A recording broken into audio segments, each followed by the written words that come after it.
I don't know how to tell you this. I really don't want to hurt you, but I just can't wait for you any longer. Sincerely, Rosemary. Oh, Rosemary, how could you? Oh well, there's only one thing left to do. Go on a murderous rampage. I didn't have a pitchfork like the killer does in the film, so I'm using a garden rake. So let's talk about the Prowler.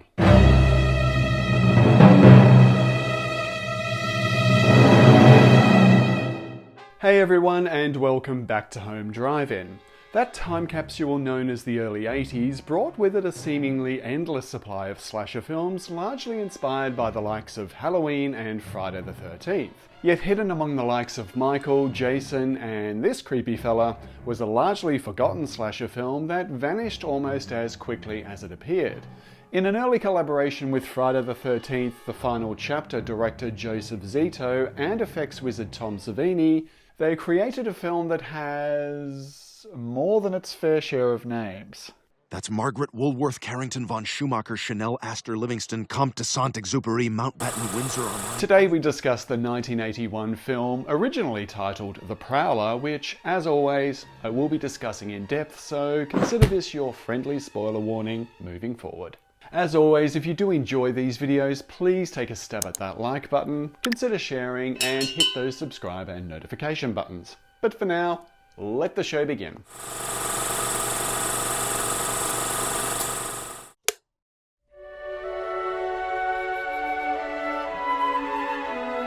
The Prowler begins with young Rosemary writing a Dear John letter in which she declares she can no longer wait for her boyfriend, who is off serving in the Second World War.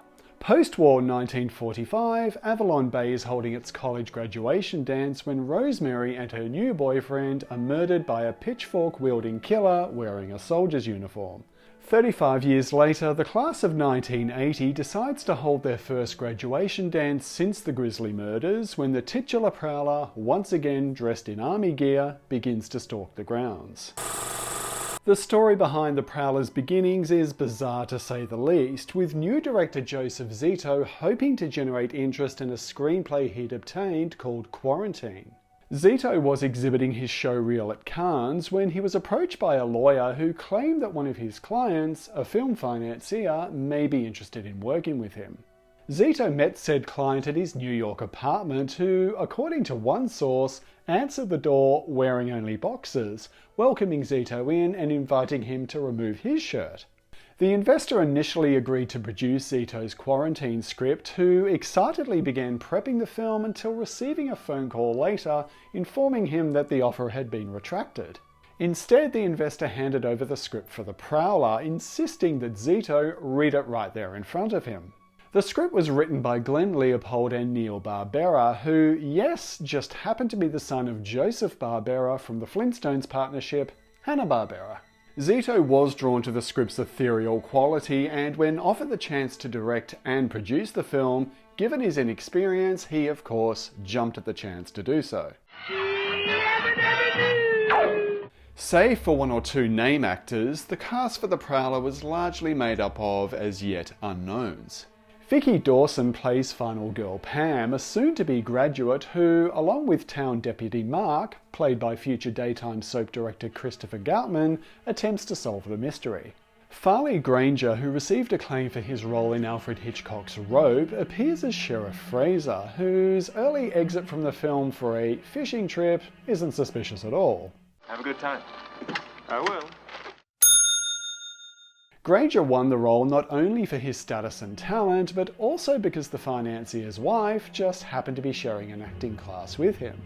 Granger was rarely the one to play the titular Prowler in full army gear, so that onus went to assistant director Peter Giuliano. Lisa Dunsheath appears as Sherry, while David Sederholm, who, fun fact, wound up playing Coma Guy in the first season of Friends, also appears as her boyfriend Carl. Cindy Weintraub, who just got done battling Randy sea monsters in Humanoids from the Deep, plays Lisa, while Tom Bray, who later became known for his role in the TV series Riptide, plays Ben. The Prowler also features a brief appearance by Hollywood hardman Lawrence Tierney in a criminally underused role as Major Chatham, the late Rosemary's wheelchair-bound father. A few locations were considered for filming, including South Carolina and even Avalon, California, where the film is set, before production was brought to the historical town of Cape May, New Jersey. The town was in their off-season, and it seemed that the locals were ecstatic to have the crew staying there, despite knowing the nature of the film they were making. Under the working title Graduation, around 40 crew members settled into the town to prepare for a hectic 6-week shoot. Not only did the production bring in some much-needed business for the community, it also offered some of the local townspeople a chance at stardom. Sort of. About 150 locals were hired to appear as extras for the graduation dance scenes, which was exciting for some, yet one aspiring actor was reportedly less than impressed. In a Courier Post news article, a high school student claimed that she got paid $15 to sit around for about 12 hours on a Saturday and insisted the cameras never even came near her. Yeah, you're called background extras for a reason, my dear. Filming took place at the Chalfonte Hotel, which doubled for the girls' dormitory, as well as the Colonial Hotel, which served as the exterior of the dance hall and also housed much of the crew. They also shot at the Emlyn Physic Estate, which houses Cape May's only Victorian house museum, which luckily contained much of the antique furniture the production required. The museum was permitted to be used under the strictest of guidelines, allowing only a small crew to enter the premises, which features heavily in the film's finale. The Prowler began filming in October of 1980 on a budget of $1 million, which, being a little higher than other films of its type, no doubt helped with the film's pre-credit sequence. Despite how formulaic the finished product may be, a lot of attention was given to the film's opening and its depiction of 1945 that the director would describe as somewhat accurate. The costumes, sourced from a local warehouse, had actually been manufactured in the early 50s, yet with little money to ensure 100% authenticity, were declared as good enough. The crew also lucked out since they were able to borrow some antique cars from a local enthusiast who was just delighted to have his prize collection on camera. Additional writers are also credited for the film, who I speculate were brought in to add some authenticity to the 1940s dialogue. Sounds like a swell guy. Zito commented that the mood during production often had an air of uncertainty, as most of the team were new to the industry, save for one of the film's veteran actors. Lawrence Tierney's imposing presence both on and off camera was later confirmed by Zito, and the actor certainly made his brief time on the Prowler a memorable one. Tierney found time for mischief while filming the scene where Major Chatham watches a group of girls preparing for their graduation dance from his office window. He was actually seated at the top window of the Physic Estate Museum, where, according to Zito, he pretended, and I do emphasise pretended, to pleasure himself in full view of the cast and crew. Use of the museum was under strict instructions to behave, and Tierney's antics also shocked a couple of the museum's female curators who were also watching his scenes being filmed. Not that his actions would fly today, but it was clear the actor was just fooling around in between takes. Let's go to work. For a low-budget slasher film, The Prowler actually has some impressive cinematography by João Fernandes, who, according to Joseph Zito, used an alias for one very noble reason. Cinematographer Robert Lindsay had begun work on the project, but due to some personal issues was forced to depart the production, upon which Fernandes took his place. Fernandes insisted on being credited under the pseudonym Raul Lomas, as he felt it wasn't appropriate to take full credit for a film that he had only half shot.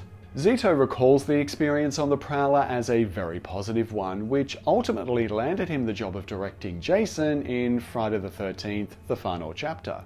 He would also go on to direct Chuck Norris in Missing in Action and Invasion USA. Not that Chuck Norris takes direction. Could you imagine Chuck Norris versus Jason? Now that'd end the franchise once and for all. Nope, mummy. Tom Savini, who got famous for his effects in Dawn of the Dead and Friday the 13th, had just finished work on William Lustig's Maniac when called in to create the kill sequences for The Prowler. Arriving late to the production after filming had already commenced, the schedule was reconfigured so that entire days could be dedicated to shooting his makeup effects scenes. Savini's MO for seamlessly blending real actors with latex props would result in what he declares as some of his career highlights.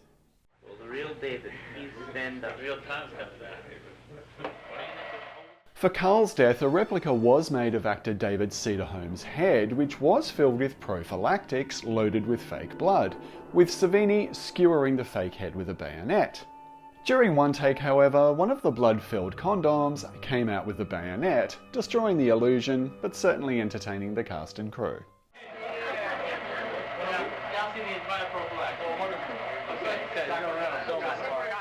In the following shot, the actual actor, now wearing scleral lenses, is shown with a fake bayonet on top of his head, with a latex exit wound and lots of fake blood. The scene is then followed by Sherry's equally graphic shower death, a moment possibly inspired by Psycho, yet amplified by typical 80s brutality and the obligatory amount of flesh. This particular moment did ruffle a few feathers with its excessive depiction of violence, a sentiment not shared by one certain director. According to Screen Rant, Quentin Tarantino declares this infamous double murder scene to be among his favourite kill sequences of all time.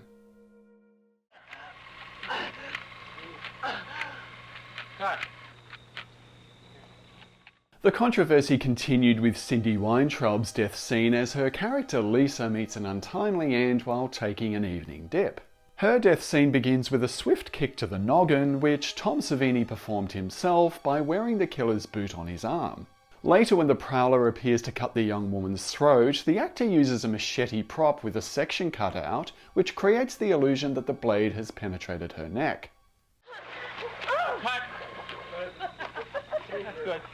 Weintraub was reportedly very calm about filming the scene, despite being unable to work for a few days after Tom Savini accidentally dyed her skin red as a result of the alginate used to make a cast of her face. However, a future Joseph Zito collaborator fared even worse in her water-based death scene in Friday the 13th, The Final Chapter, where actress Judy Aronson was left to endure freezing conditions until Jason himself, co-star Ted White, intervened.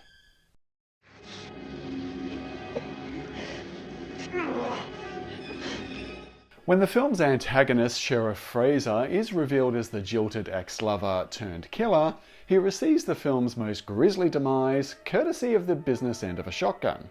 Actor Farley Granger reportedly hated the process of having his head cast to create the prop that was then loaded with fake blood, apple cores, and other leftovers from lunch that day. Finally, in order to make the prop head look like it had been blown apart by a shotgun blast, the effects team underwent the lengthy and arduous task of blowing it apart with a shotgun blast.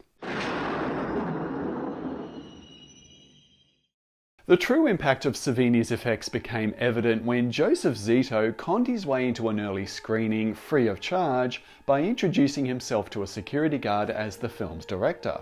However, after the film had finished, the same security guard intercepted him and asked with presumed sincerity, "You actually killed those people, right?" Tom Savini, to this day, takes that as a compliment. Savini's dedication to his craft was nonetheless interrupted one day when he left the set for Philadelphia to meet up with, in his own words, some blonde woman. Joseph Zito was a little puzzled and apparently confronted Savini, alluding to the fact that they had plenty of blondes in this movie to choose from. The Queen Mary, the greatest passenger liner in the world, brings home the greatest human cargo New York Harbor has ever seen. While it may seem redundant to search for meaning in a fairly run-of-the-mill slasher film, yet some have pinpointed some possible subtext in The Prowler, particularly relating to the effects of PTSD. Critic Stephen M. Duzner calls The Prowler a war film reimagined as a slasher flick, perhaps even serving as a warning that our war heroes shouldn't be taken for granted. When Rosemary's murder at her graduation dance remains unsolved, her father demands a boycott of all future ceremonies out of respect for his daughter. When the ban is finally lifted after 35 years and the dance reinstated, Rosemary's jilted ex-lover is obviously triggered by its reintroduction. This may also shed some light on one of the film's more puzzling moments, when Pam is inexplicably restrained by Major Chatham as she tries to escape the killer. Being Rosemary's father, his odd behaviour could suggest that he's also triggered by the reintroduction of the ceremony, since it reignites the trauma surrounding his daughter's murder.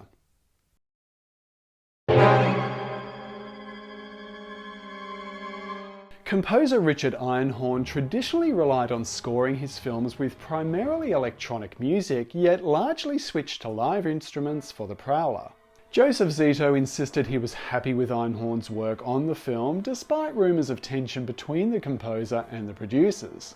Since the master tapes were believed to have been lost or destroyed, the soundtrack wasn't released until they were finally discovered and received the Waxwork Records treatment in 2019. The double LP contains the complete score divided into 4 separate suites and is packaged with some terrific artwork, and even includes Rosemary's Dear John letter. In 2021, Howlin' Wolf Records released a limited 35-track CD that included some alternate cues and contained a 16-page booklet and interview with Richard Einhorn.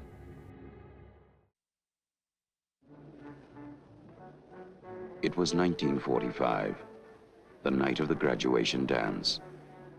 The Prowler was released in late June 1981 after the producers turned down a $700,000 offer by Avco Embassy, which would have given the film a wider distribution inside the US. Avco had distributed The Fog and Prom Night, which had both been quite successful. However, the rather frugal producers instead released The Prowler using sub-distributors. While it was launched under its official title The Prowler in the US, offshore distribution, which was handled by Carol Co., released an, albeit censored version under the title Rosemary's Killer. The reason for the change may have been to swap out what is admittedly a pretty generic title, and also maybe not to clash with the 1951 movie of the same name. However, one could assume that they were trying to market the film to sound like another, admittedly more acclaimed horror movie with a similar title. While exact box office data has been difficult to find, it does appear The Prowler performed quite poorly, and all accounts suggest it made back less than its $1 million budget during its theatrical run. It didn't fare too well critically either, with the LA Times declaring it aimless and lethargic, while at the same time being somewhat degrading to women.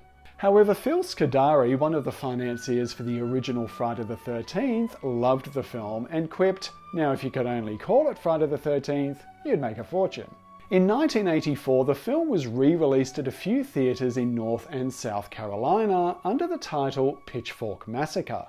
However, it was marketed with a completely different poster, and no one affiliated with the film had ever mentioned this particular alternate title.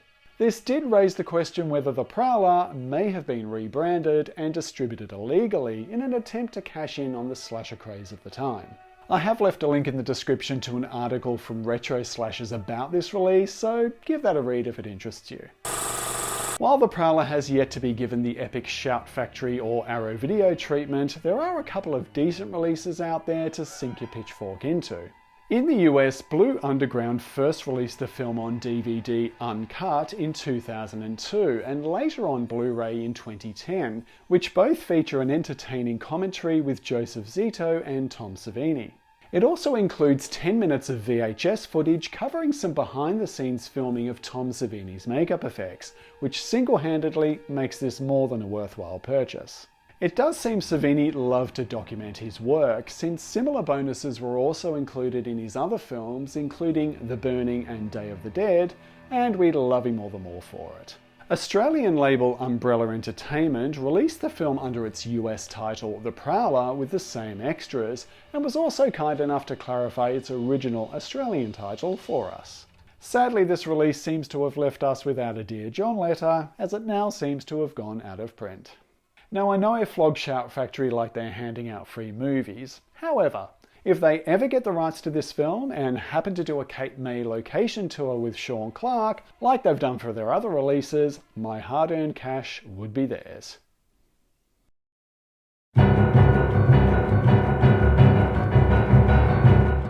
In the nest of the endless slasher films to be released in the early 80s, The Prowler took its time getting noticed, yet it finally got the cult following it deserves. It may not knock your socks off with its underwritten characters and a pace that does tend to prowl, and as far as an attempt at a mystery, well, even my mother picked this one. Nonetheless, the effects on display are some of Tom Savini's best, and the kill sequences alone will delight horror fans, since it's really the one reason we watch an 80s slasher film. Okay, maybe there's two reasons. Where I do feel the Prowler really shines, however, is its choice of location. I've always loved small town settings, and while Cape May is sadly underused, much like The Fog, the Prowler's backdrop makes it what I ironically call a comfort horror film. The Prowler is a perfect representation of that bygone era of the early 80s slasher, and a film that serious horror collectors will certainly want to consider hunting down.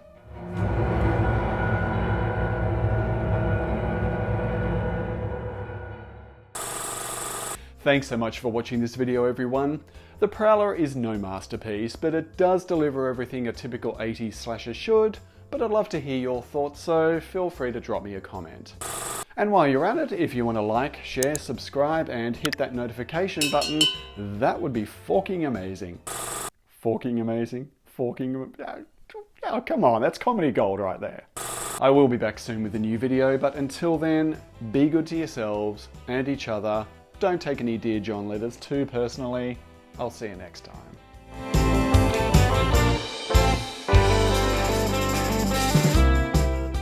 The kids in Final Destination couldn't cheat death, but death couldn't cheat Chuck Norris. Freddy Krueger has nightmares about Chuck Norris.